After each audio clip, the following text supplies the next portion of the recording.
A piece of content that started off so well. Like I was genuinely like just like nodding, kind of like that Jay-Z meme, being like, "Oh yeah, she's spitting," and then it took a turn for the worse, really really quickly. And this has to do with protecting your assets in the event of a lawsuit, which is very important.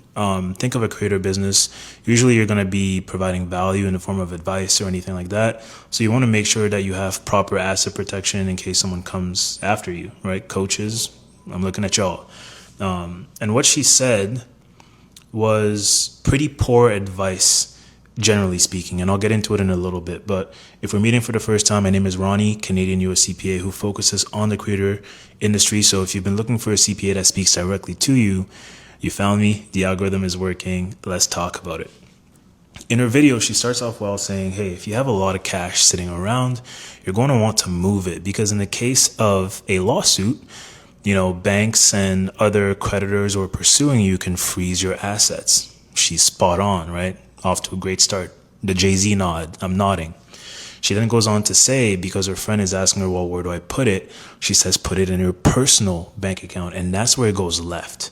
Because once you move your revenue or just like retained earnings sitting there all the way into your personal account, one, that will usually, depending on how you do it, generate tax consequences.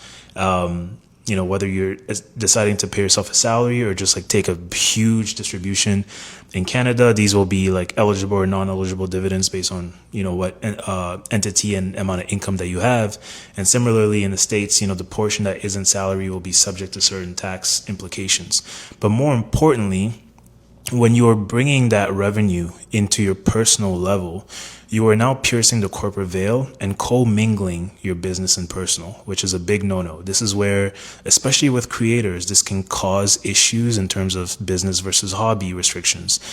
If you're a content creator and you're new to this hobby scenario, just know that being a hobby is the worst title that you can get for your business because it denies all your tax deductions. You could be earning $100K a year and have $80K deductions, resulting in a low taxable income.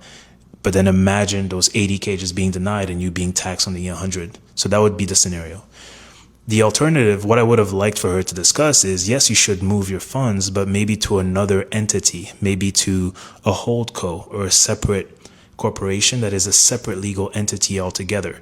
Because now, assets can be frozen in one entity, but not the other. But once you move them to the personal, you're piercing the corporate veil, you're co-mingling, and is not really protecting the creator. If you guys have any questions, let me know in the comments, and I'll see y'all in the next video.